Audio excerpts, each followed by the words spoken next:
السلام عليكم ورحمة الله وبركاته. بسم الله الرحمن الرحيم. الحمد لله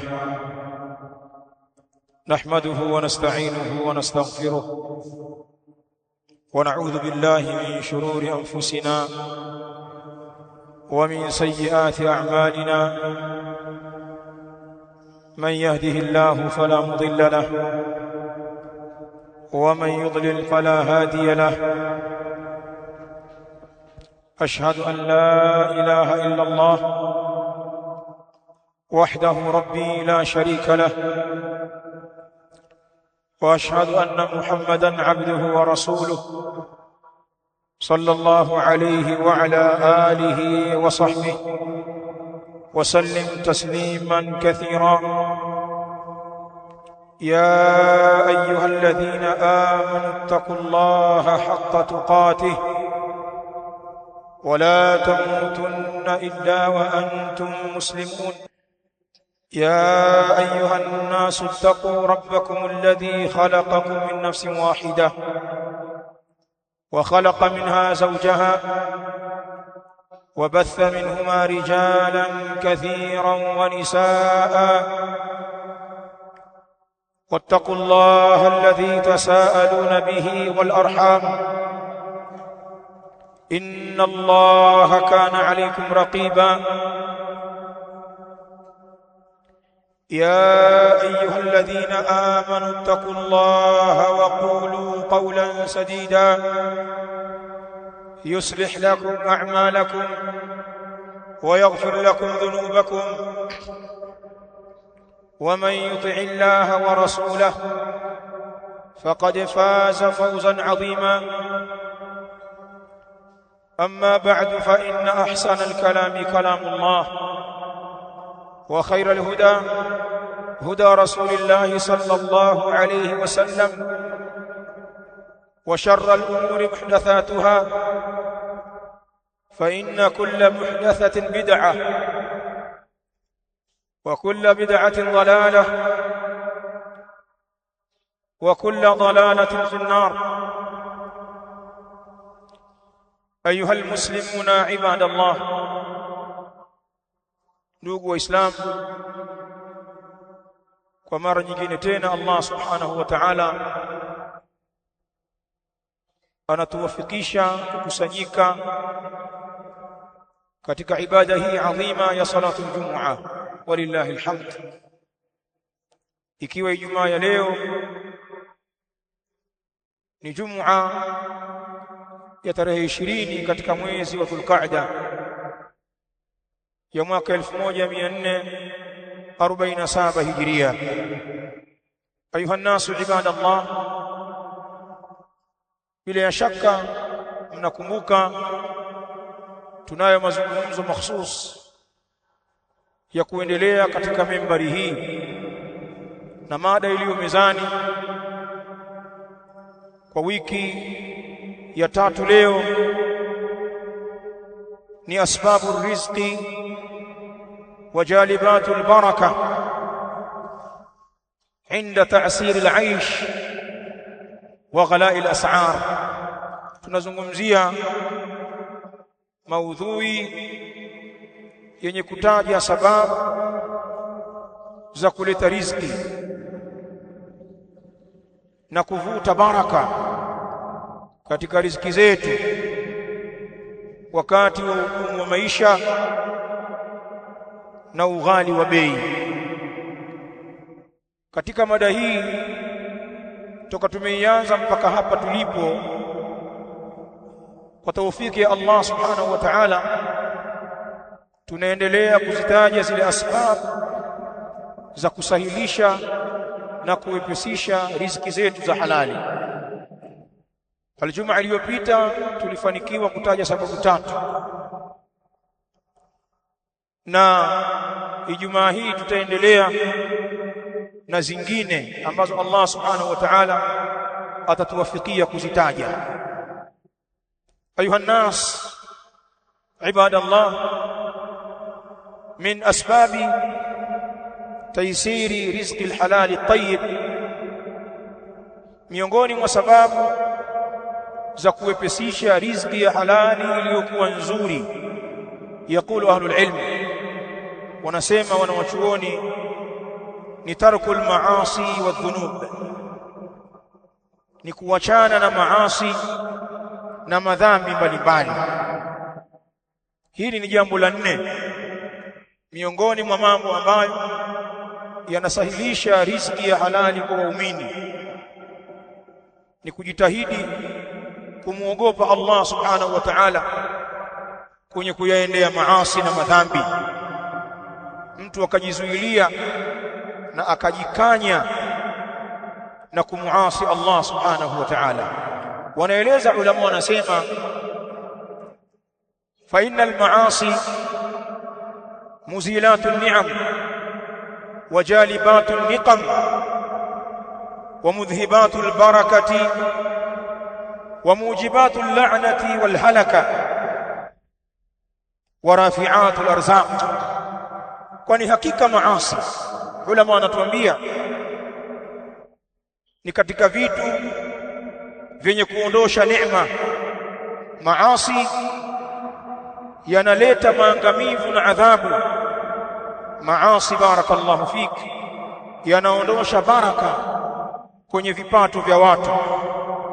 Bali almaasi ni mujibatu la'na wal halaka, ni miongoni mwa vitu vyenye kuwajibisha kulaaniwa na kuangamizwa. Maasi ni rafi'atul arzaq, maasi ni kitu chenye kuziondosha riziki na kuzipunguza riziki. Na haya maneno yanauhalisia katika nusus. Ukisoma dalili kwenye Qur'ani, kitabu cha Allah, na katika sunna za Mtume sallallahu alaihi wa alihi wasallam, utayaona haya yaliyoelezwa na wanawavioni katika madhara ya maasi na nuksi inayosababishwa na maasi. Nuksi ya maasi na madhara yake huingia mpaka katika riziki ya mtu, ikaharibu na ikaondosha baraka. Imethibiti katika al-athar an-nabawi sahih, imekuja katika athar ya Mtume sallallahu alaihi wa alihi wasallam ambayo ni sahih. Rawahu al-Imam Ahmad rahimahullah ta'ala fi musnadihi wa ghayruhu min ahli al-hadith. Atharihi kaitaja Imam Ahmad rahimahullah ta'ala katika musnadi wake na wengine katika wanawazuoni wa hadithi. Qala an-nabiy sallallahu alaihi wa alihi wasallam fihi, amesema Mtume sallallahu alaihi wa alihi wasallam ndani ya athari hii. Nasoma sehemu tu ya athari hii: innal abda la yuhramu ar-rizqa bidhanbi yusibu. Mtume sallallahu alaihi wa alihi wasallam anasema, innal abda, hakika mja, mtu muislam, la yuhramu ar-rizqa, ananyimwa riziki, anaweza akazibwa kuifikia riziki fulani, bidhambi yusibu, kwa sababu ya dhambi ambalo amelifanya. Dhambi hilo ikawa ni sababu ya kuzuiliwa riziki fulani. Mara nyingine watu hujikosoa ikiwa riziki fulani hajaipata kwa sababu nyingine za kibinadamu. Mtu akasema, huenda bidhaa yangu sijaitangaza vizuri, ndio maana soko limekuwa gumu, labda wafanyakazi niliokuwa nao wameniangusha, sio wazuri kwenye kuwahudumia wateja, au bei zangu hazikuwa rafiki. Wakati mwingine mtu akataja sababu mbalimbali ambazo zimemfelisha kwenye kazi yake na riziki yake, akasahau kuna jambo la madhambi. Wakati mwingine ujipekue, kaifa ant fi jambillah, kwani wewe ukoje katika upande wa Allah subhanahu wa ta'ala? Unajichunga kiasi gani katika maasi wal munkarat, katika mambo ambayo Allah ameyaharamisha na kuyakataza? Unajichunga kiasi gani kuyaingia mambo hayo? Sasa pengine mtu ana mizigo ya madhambi anayoyafanya, mtu akawa ni muongo, pengine mlevi, pengine mzinifu, pengine ni mtu ambaye hatii maelekezo ya ibada, hana ibada anazofanya, anavuna madhambi kwa kumuasi Allah, kwa kuzikwepa amri zake, lakini hili asilikumbuke, akaona sababu za kufeli katika riziki zake labda ni mambo mengine. La wa alfu la, hapana na 1000 hapana. Madhambi yanasababisha mtu kunyimwa riziki ya halali. Na hapa nitawasomea aya katika suratul Nahl, aya 112. Allah subhanahu wa ta'ala aliposema, وضرب الله مثلا قرية كانت آمنة مطمئنة يأتيها رزقها رغدا من كل مكان فكفرت بأنعم الله فأذاقها الله لباس الجوع والخوف بما كانوا يصنعون. isikilize aya hii, barakallahu fik. Allah subhanahu wa ta'ala anaupiga mfano kwetu sisi, akiwapigia mfano watu wa Makka ambao wametangulia kwenye kulinganiwa huu Uislamu, Quraish na wenzao wa Makka, watu wa Taif na Najd na maeneo mengine. Allah anasema, وضرب الله مثلا قرية كانت آمنة مطمئنة, na ameupiga Allah mfano wa mji huo ulikuwa ni wenye amani na ulikuwa ni wenye kutulizana. Al-Imam Sa'di rahimahullahu ta'ala kwenye tafsiri yake alipoitaja aya hii, hasa pale Allah subhanahu wa ta'ala alipoutaja mji, wa daraba Allahu mathalan qarya, na ameupiga Allah mfano wa mji, faqala rahimahullahu ta'ala, wa hiya Makkah al-musharrafa, huo mji uliokusudiwa hapo ni Makkah iliyotukuzwa. Allah anaendelea, kanat aminatan mutma'inna, ilikuwa hiyo Makkah ni yenye amani, imetulizana. Makkah ilikuwa ni mfano katika miji mingine kwa utulivu na amani. Yakulu Sa'di rahimahullahu ta'ala, kana yahtarimuha ahlul jahiliya hatta inna ahadahum yajidu qatila abihi wa akhihi fiha fala yaqtuluhu fiha wa kana yustajlabu fiha الزرع والثمار وهي أرض مجدبة فلما جاء محمد صلى الله عليه وآله وسلم كذبوه وعادوه فأزيلت البركة إلى آخر كلامه رحمه الله تعالى. الإمام السعدي anasema hiyo Makka hiyo ulikuwa ni mji wenye amani na uliotulizana.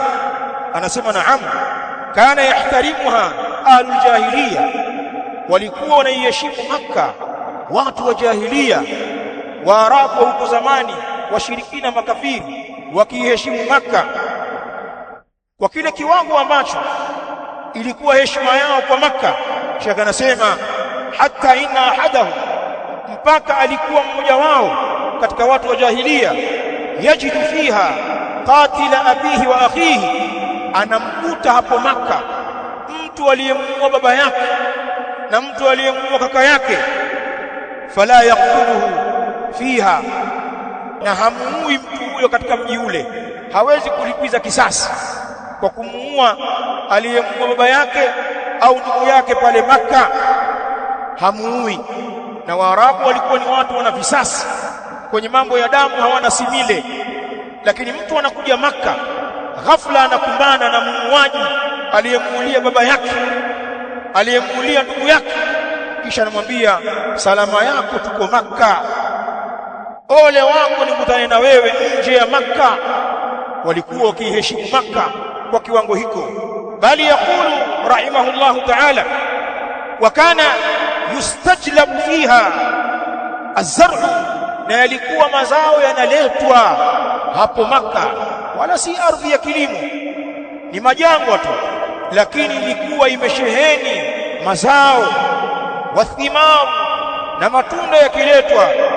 Wa hiya ardhun mujdiba, na hali ya kuwa hiyo Makka ni ardhi kame tu, lakini kwa uasi walioufanya mambo yaliwageukia. Anasema falamma jaa Muhammadun sallallahu alaihi wa alihi wasallam, na pindi alipokuja Muhammad ule wakati wa bi'tha, kadhabu, wakamkadhibisha, bali waadu, na wakamfanya ni adui yao wale watu wa jahilia. Fauzilatil baraka, wakati ule zikaondoshwa baraka. Na ndio maana kipindi cha mwanzo cha da'wa ya Mtume sallallahu alaihi wa alihi wasallam, Makka ilikuwa ngumu kweli kweli, ukame, misafara ya wafanyabiashara ikakatika, ikawa Quraish wao ndio wanatoka na kuhemea riziki nje ya Makka, na haikuwa kawaida. Jambo hili lilisababishwa na ususuavu walioufanya na uadui kumfanyia Mtume sallallahu alaihi wa alihi wasallam, na bila shaka yale yalikuwa ni maasiya, tena maasiya ya ukafiri, kumkadhibisha Mtume wa Allah sallallahu alaihi wa alihi wasallam. Sasa Allah anasema وضرب الله مثلا قرية كانت آمنة مطمئنة, na ameupiga Allah mfano wa mji ushajiwa ni Makka, ulikuwa mji huo ni wenye amani, umetulizana. Yatiha rizquha ragadan min kulli makan, inaijilia hiyo Makka riziki yake kwa usahali. Ragadan ay sahlan layyina, riziki inakuja hapo Makka kwa ulaini. Min kulli makanin, kutokea kila upande wa dunia. Watu wa Makka sasa, fakafarat bi an'amillah, mji huo ukazikufuru neema za Allah. Faadhaqaha Allahu libasa al-ju'i wal khawf, Allah akauonjesha huo mji wa Makka kwa kuuvika vazi la njaa na hofu, ikawa wana njaa, ile amani waliokuwa nayo haipo tena. Allah anasema bima kanu yasna'un, kwa kile ambacho walikuwa wanakifanya katika dhunub. Ayuha nasu ibadallah, ndugu zangu Waislamu, madhambi yana athari kubwa sana kwetu. Kwa hivyo katika jambo muhimu ni hili la 4, miongoni mwa sababu za kusahilisha riziki zetu ni kujiepusha na madhambi, mambo yaliyokatazwa na Allah subhanahu wa ta'ala. Na kila mmoja wetu ni shahidi wa nafsi yake. Wewe ni mtafutaji, masha Allah, unahangaika huku na kule kutafuta riziki yako kwa ajili yako na familia yako, na mara nyingine mambo yanakuwa magumu, hupati au unapata haitoshi, au kipato kinayumba, huna uhakika. Pamoja na sababu nyingine, hebu jipekue katika jambo hili, wewe ukoje katika nafsi yako? Kwa hivyo maasi yanakula kipato, ni zaidi ya jiko linavyokula kuni. Maasi yanakula kipato kwa zaidi ya jiko linavyokula kuni, nakwambia. Na wewe angalia baadhi ya usafi, angalia baadhi ya waovu namna wanavyokwenda na wanavyojuta. Wewe angalia walevi, maasiyatu shurb al-khamr, angalia uovu huu wa kunywa pombe, namna walevi wanavyoharibu mitaji na wanavyojiharibia maisha kwa sababu ya ulevi. Pana watu wanaharibikiwa, wakafukuzwa kazi, biashara zikafa, wakakosa hata pesa ya pango ya nyumba ya kulala kwa sababu ni cha pombe, na watu wote wanambia huyu ni pombe. Angalia azuna, angalia wazinifu walivyoondoshewa baraka kwa sababu ya uzinifu. Uzinifu unafilisi kwa sababu shaitani anaupamba uzinifu. Wallahi, mtu anaweza akamtumikia mwanamke, akamtunukia na kumuhonga mwanamke aliyezini naye kiasi ambacho hawezi kumpa mzazi wake, hawezi kumpa dada yake, bali hawezi kumpa mkewe kama ana mke. Wazinifu ni watoaji sana na wanaliwa sana. Hawa wanawake wanapozungumzia nimemchuna yule, ni jizinifu. Ingelikuwa ni wake zetu wanatuchuna, alhamdulillah, ile ni baraka, ni neema. Ikiwa fedha zako wanakula mkeo na watoto wako, kwa maana nyumbani sio bakhili, wakihitaji kitu watakupa. Mkeo akikuzungumzisha akalegeza sauti kidogo, akakuonyesha mahaba, unampa. Lakini mkeo nurun ala nur. Lakini watu wanachunwa na wazinifu, wazinifu wenzao wanashindwa kufanya maendeleo kwa sababu ya uzinifu. Na kuna watu hapo walipo, lau akiacha zinaa anafika mbali zaidi. Kama ni nyumba moja ataongeza ya pili, kama alikuwa na gari moja ataongeza la pili, kama ni biashara itakuwa, lakini ni mtu mwingi. Na watu wanasema jamaa angekuwa mbali, lakini bwana huyu muasherati huyu mtu mwingi sana huyu, sketi hazimpiti huyu, ndio maana kafikia huko maasi. Napigia mfano katika hayo, katika maasi mengine yanaondosha baraka. Si hao watu wa riba, akafurahia mali za riba, watu kumwona mfanya biashara mkubwa, lakini kwa kuwa yale ni maasi na Allah ameahidi riba ni vita, huwa wanaumbuka watu hawa. Ulikwenda kuchukua riba kwa siri, lakini siku ya mnada hakuna siri, watakuja dhahiri shahidi na matangazo, na vitu vyako vitapigwa mnada shuu, na mtu alikuwa juu anaporomoka mpaka chini, mnaanza kumchangia. Riba hakumuogopa Allah katika haramu, akidhania kwamba ile ni biashara na ndiyo riziki, lakini riba ni haramu. Wa halallahu al-bai'a wa harrama ar-riba. Huijui aya hii? Na Allah amehalalisha biashara na ameharamisha riba. Makafiri wao kwa kuwa hawana miongozo, wao riba ni biashara, na wanakushangaa ukimwambia riba inaleta hasara, kwa kuwa wao wanataamal na dunia. Sisi waislamu tuna Allah, hii dunia tunakwenda kama anavyotaka Allah, sio kwa utashi. Maasi yana balaa kubwa, naweza nikabaki hapa masaa tukitolea mfano jambo hilo. Allah ibadallah, tumuogope Allah katika tunayoyafanya kwa dhahiri na kwa siri, ikiwa tunataka tubarikiwe na Allah. Na usiwaogope watu, muogope Allah. Hiyo mipango ya haramu unaoifanya ofisini kwako, wajua huu muamala una kamari, huu muamala una riba, hapa pana ghishi, lakini kwa kuwa uko wewe tu na mafaili yako umetia kodi mtu aweze kufungua, ndio ufanye haramu.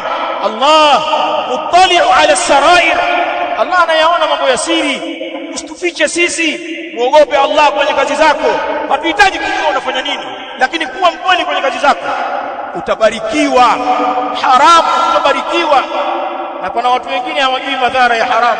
Wallahi unaweza ukajiona na mafanikio kwenye biashara na kazi za haramu, watu wa kilimwengu wanaona unafanikiwa, lakini Allah akakuadhibu sehemu nyingine.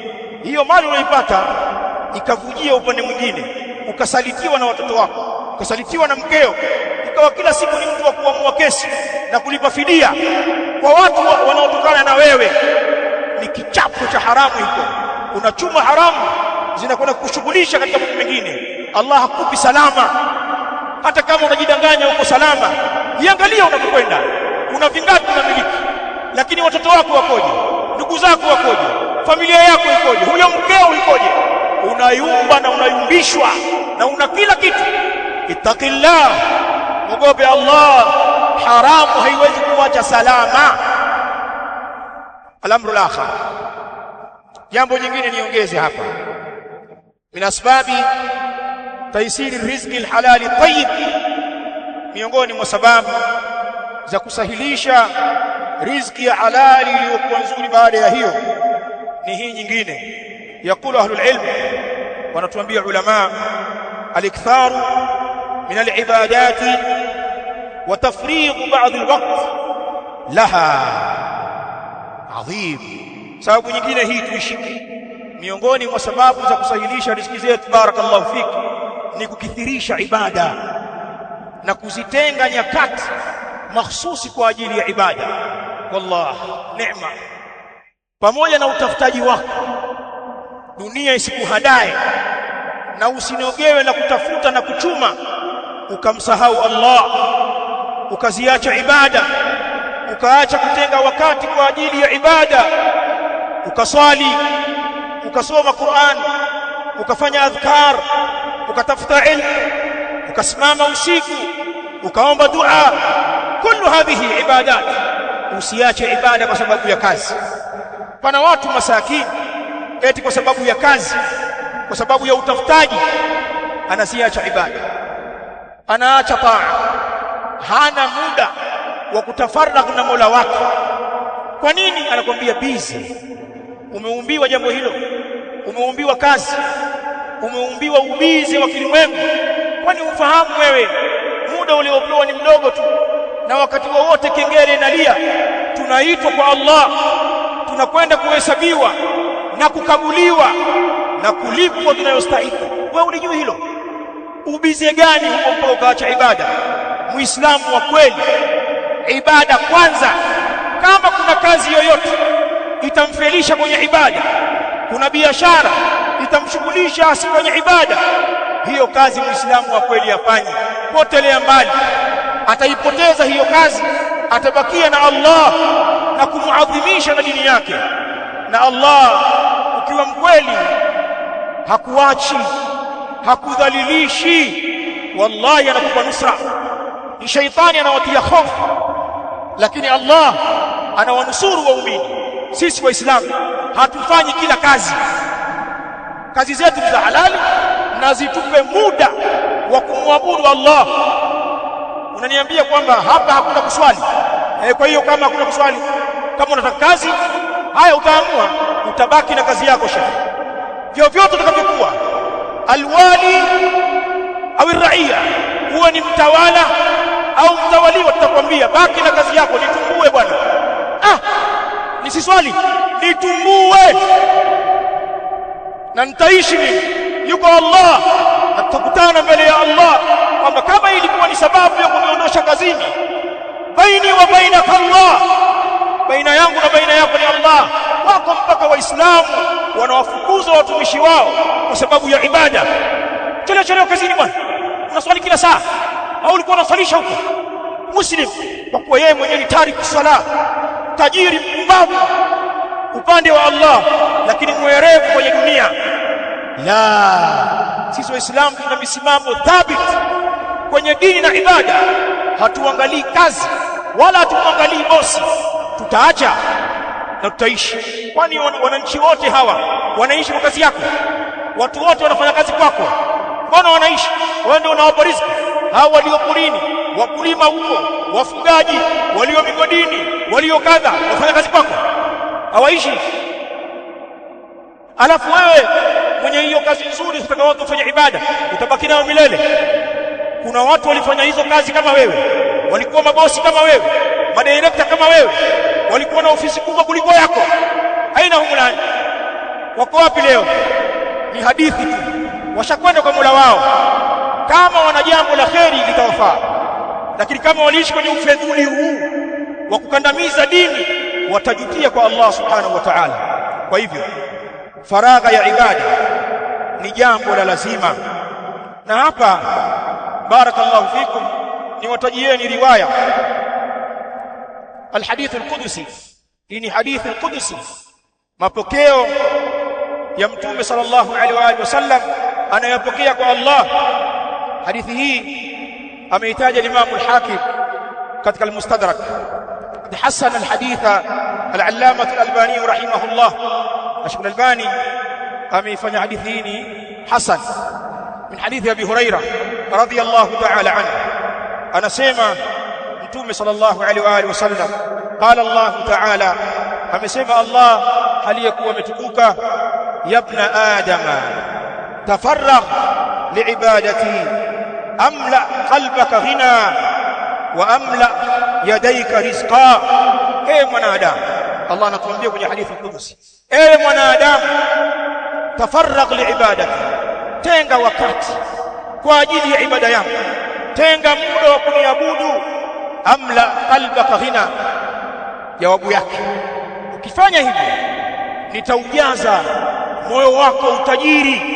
Utakuwa tajiri wa moyo kwanza. Hivi una kanaa, utakuwa ni mtu una kinai, unatosheka na ile riziki yako na unaishi baridi, wala huwezi kuwa na mahasadi kwa ndugu zako. La pili, amla yadaika rizqan, na nitaijaza mikono yako riziki. Wewe tafarragh, jitenge kwa ajili ya kuniabudu. Kisha akasema, waqala Allah ya ibna adam, ewe mwanadamu, la tubaid minni, usikae mbali na mimi kwa kuniabudu. Fa amla qalbaka faqran, na nikaujaza moyo wako ufakiri. Wa amla yadaika shughla, na nikaijaza mikono yako kushughulishwa kazi nyingi, kipato hamna. Hakuna watu wao, mtu yuko bize kweli kweli, hata akiongea na simu ni mbili, akikata hii kapokea hii, ukimtazama ana nini? Hana alichokuwa nacho, mbio tu, kwa sababu huyu amejitenga na Allah. Allah anamshughulisha shughuli nyingi, hakuna kitu hapa. Na watu wametulia, anaongea mara chache, utatizama dukani kwake wateja wawili watatu, lakini angalia hiyo baraka aliyokuwa nayo katika maisha yake. Huyo ndio Allah. Ndugu zangu, kutafarrak kwa ibada ni sababu ya kupata riziki. Hapa nitoe tambii. Ulama wanasema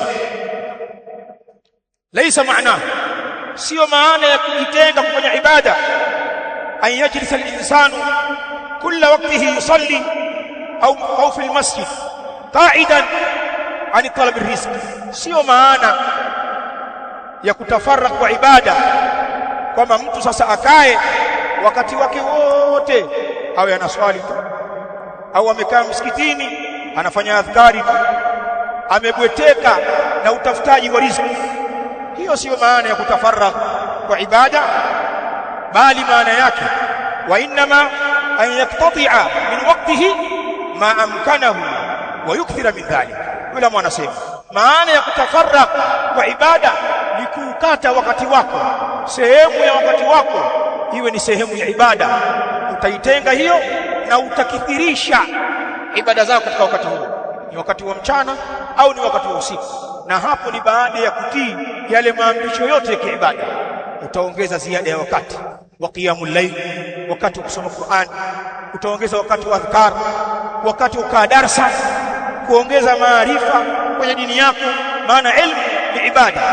Vikao unasoma msikitini, ibada ya pili hiyo, umekaa msikitini. Mambo kama haya unayatengea wakati. Ibadallah, ukitaka riziki ya kweli muelekea Allah kwenye ibada, tenga wakati wako kumlilia na kumnyenyekea na kumuadhimisha. Wako baadhi ya Waislamu ni mahodari wa kuwaomba watu, anaweza kuwaomba watu kweli kweli, kamuomba yule, anabadilisha mbinu kwa kutumia message, kwa simu, kwa sauti, fundi wa kuomba. Lakini mtu kama huyu hana wakati wa kumuomba Allah. Hizo shida ambazo nawaeleza watu, ulishatenga wakati ukamlilia Allah, ukamuomba yeye. Maana mara nyingine Allah anakujibu dua yako kwa kukupa marafiki wa kweli ambao wataelewa shida yako. Ukimwambia jambo moja anakuambia usimalize, kata sifu, anafanya jambo lako, hutegemei. Lakini ukuanza kumlilia yeye, ulianza kumlilia Allah, na pengine msaada wa Allah unakuja kwako kupitia waja wake ambaye yeye amewaandaa, kwa kuwa wewe ulimtanguliza yeye. Pana watu wanalia na viumbe sana, wanawaomba watu sana, mpaka wanadhalilika, wanakuwa machawa, watu wasiokuwa na maamuzi. Lakini watu hawa huwakuti wakimlilia Allah. Unakuwaje chawa binadamu bwana, alafu usiwe ni abdulillah, usiwe ni mja wa Allah? Aina aqluk? Akili yako iko wapi? Kwani umemdhaniaje Mola wako? Umempa kiwango gani Allah? Wallahi sijamuona mimi mtu mkweli kwa Allah na akaukosa msaada wa Allah, lakini tunawaona watu wa kweli kwenye uchawa na kwenye kujipendekeza, wanakuwa na ikhlasi kwa watu hawa wanawatosa. Wangapi wanatoswa humu na wafanyabiashara na matajiri? Yule kiherehere ndio anapigwa nje, uchawa umempalia nje. Achana na watu wewe, mwelekee Allah subhanahu wa ta'ala. Pana watu ni mahodari kutafuta kazi, atazunguka na CV zake kila wilaya, kila ofisi, anaomba kazi, atafanya interview, atakwenda kule, anapambana kweli kutafuta connection mbalimbali. Wewe mwenye kutafuta kazi, kabla hujakwenda kwenye maofisi ya watu, umeshamuomba Allah, una wakati wa ibada. Sasa wewe unazunguka kila ofisi, kila wilaya, kila mkoa, kila idara, unatafuta kazi. Muda huo unao, wala uchoki, huna muda wa kuswali. Mtu amekaa na mafaili yake anasubiri kuomba kazi, panaadhiniwa haswali, uswali, usome Qur'an, ufanye adhkari, usome ilmu, huna chochote katika ibada. Kaifa tahsul ala rizqi alhalal at-tayyib? vipi utaifikia riziki halali iliyokuwa nzuri? Haihat. Wallahu a'lam.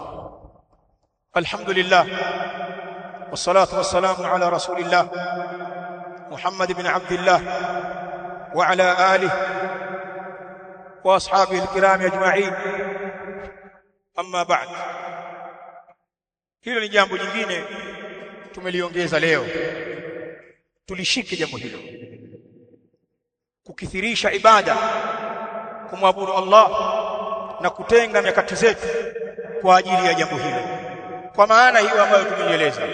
Jambo jingine ambalo tutaliongeza leo la msingi sana, ayuha nasu ibadallah, wa min a'zami asbabi taysir rizqi alhalal tayyib, na miongoni mwa sababu kubwa kabisa ya kusahilisha riziki zetu za halali ni hii, wanasema ulama, ni silatul arham.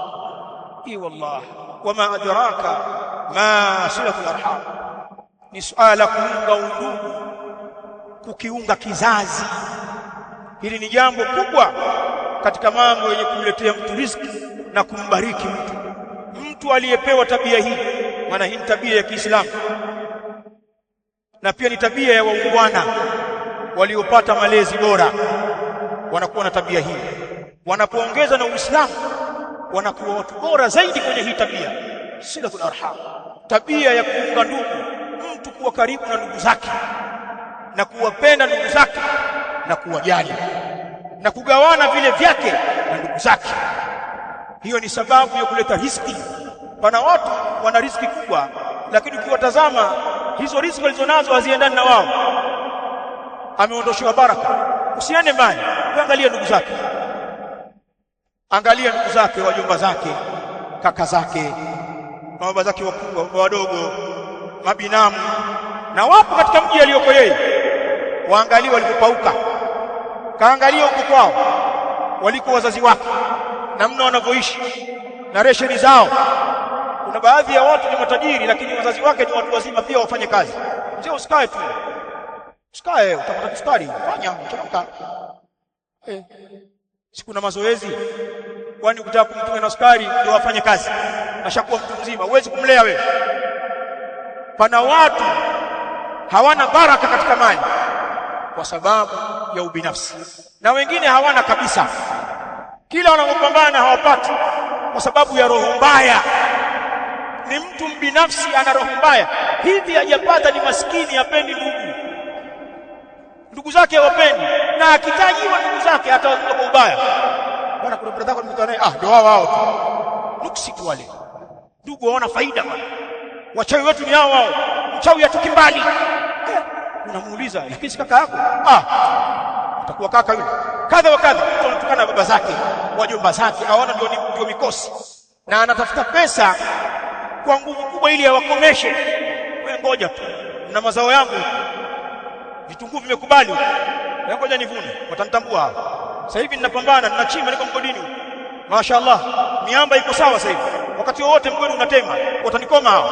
Sijui na biashara yangu inakwenda vizuri, kuna mkataba nimesaini juzi, ngoja nipongee kibunda, watakoma. Yani mtu anafanya utafutaji na huko amewapania ndugu zake, atawakomesha. Sheikh, unajizibia mwenyewe, unajitia nuksi mwenyewe. Usitafute mchawi. Miongoni mwa sababu za kuleta vipato ni sisi kuwaunga ndugu zetu. Angalia watu walioshikana, angalia watu wenye upendo kwa ndugu zao, Allah huwabarikia.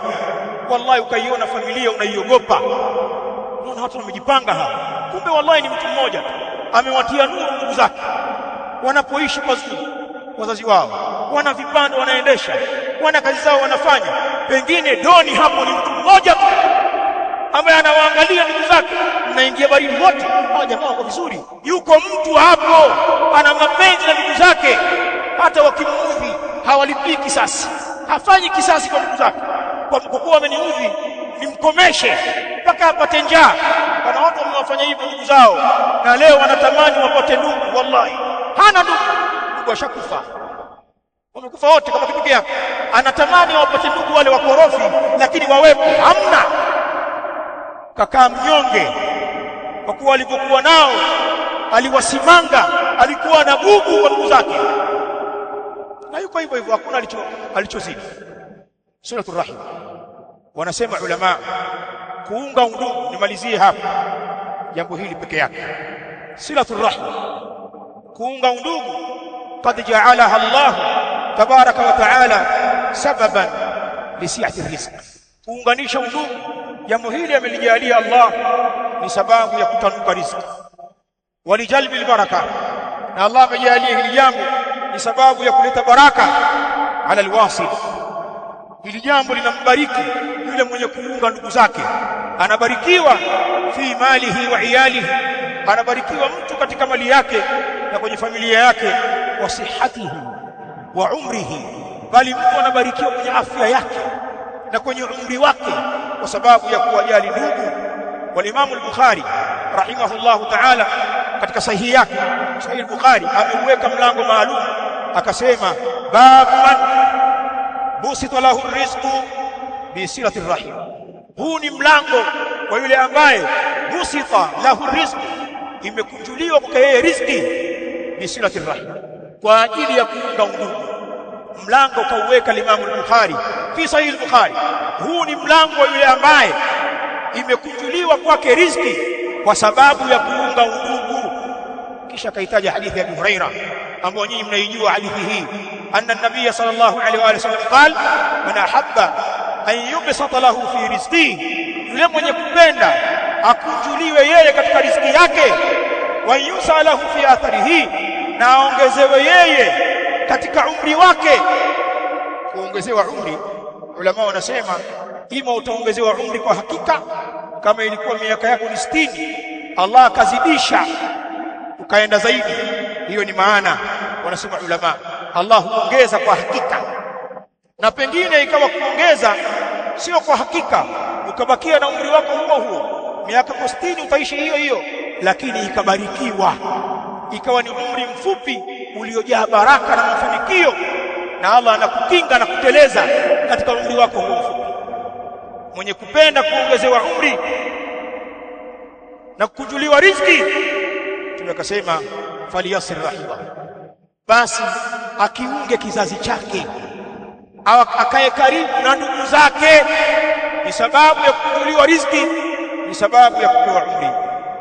Bali al-Imam Tirmidhi rahimahullah ta'ala katika jamii yake, wal-Imam Ahmad rahimahullah ta'ala katika musnad wake wameitaja hadithi, wa hadha al-hadith sahih. Al-Allama al-Albani rahimahullah ta'ala amesahihisha katika Sahih al-Jami' hadithi ya Abi Hurairah radhiyallahu ta'ala anhu, qala qala an-nabiy sallallahu alayhi wa sallam, tunasema tena, ta'allam min ansabikum ma tasiluna bihi arhamakum.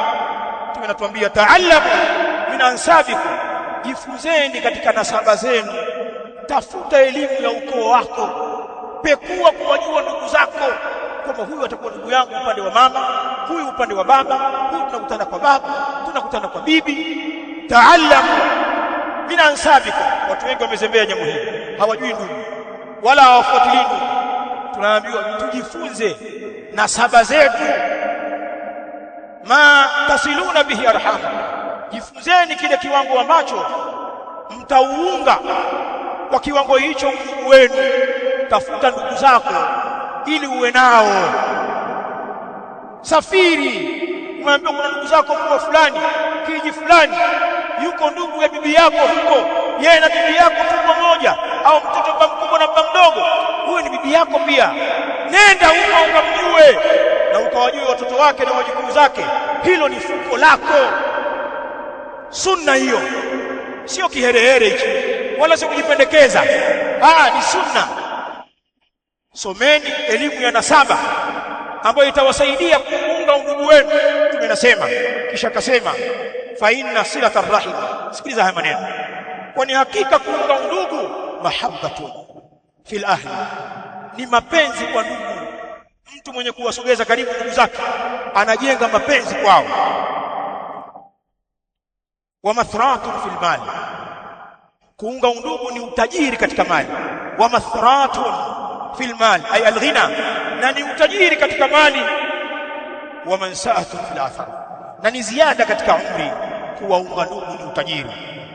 Bali kuwaunga ndugu. Wanawachuoni wanasema wal arham humul aqarib. Ukisikia kizazi chako ni wale ndugu zako wa karibu ambao mnakutana katika koo zenu. Wasilatu, na kuwaunga ndugu maana yake takunu biziyaratihim, kuwaunga ndugu unapatikana kwa kuwatembelea.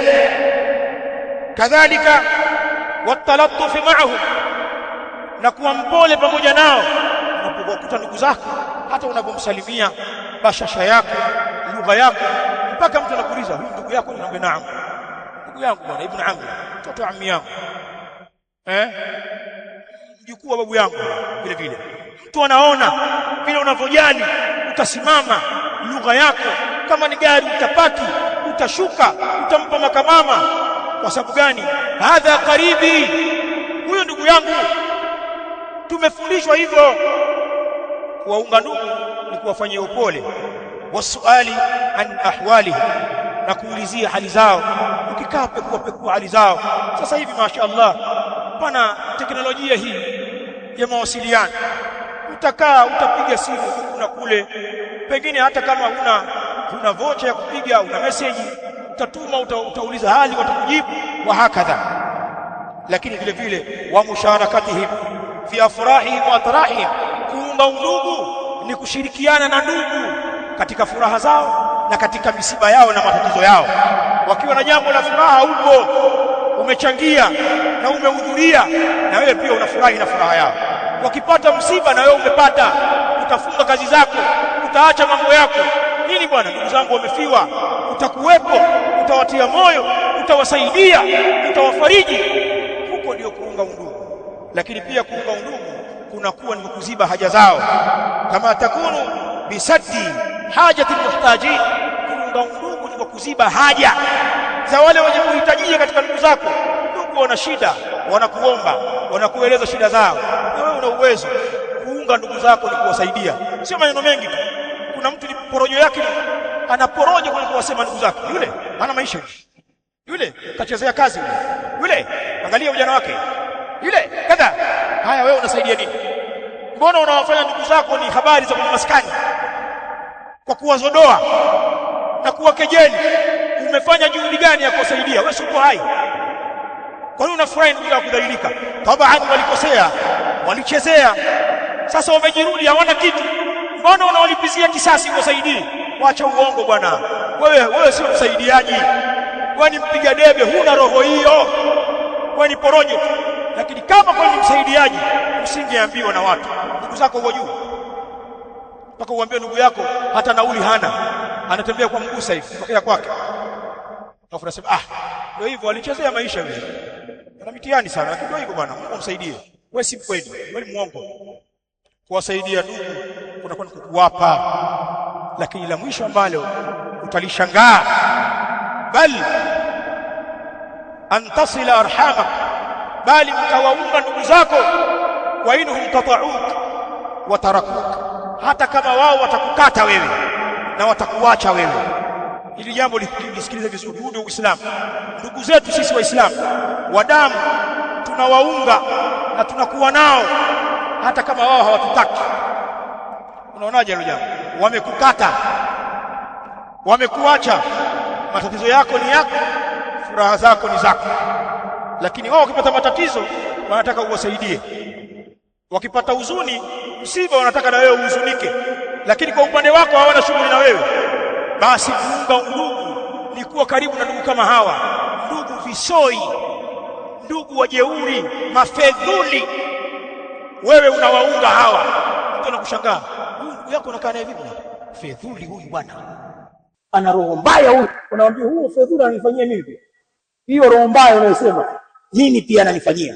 Anakaa na wafanyakazi wangu hapa, anapanga mipango ya kuniibia hapa. Mpigeni yule.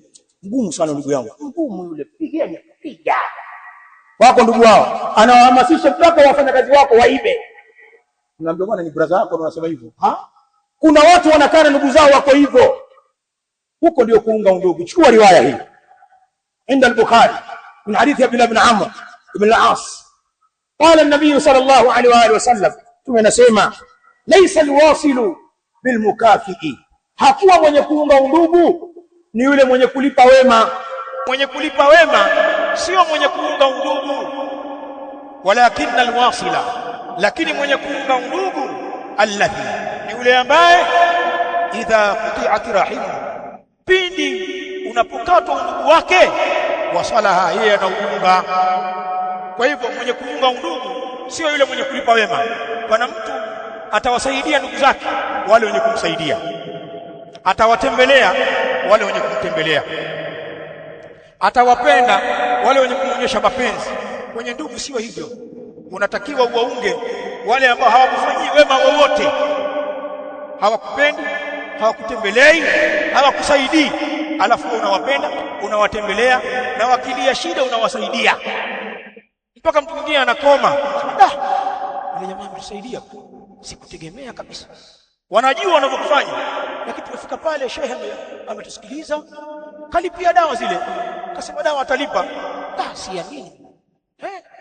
Ana moyo gani huyo? Natakiwa ndugu zako wafikie kiwango hicho. Tuko hivyo sisi. Sio tu. Watu wengi wanalipa wema kwa ndugu zao. Ndugu anayempenda atampenda, anayempa atampa, anayemtembelea atamtembelea. Ndugu ambaye yuko na mambo yake huko, naye pia anaachana naye. Waislamu tuko tofauti na hivi.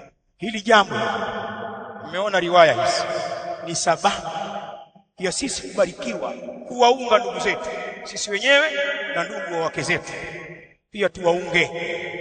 Ukioa mke yuko chini yako, wale wake zako ni katika watu wako, na yule mke ni mtoto wa watu, ndugu zake ni ndugu zake.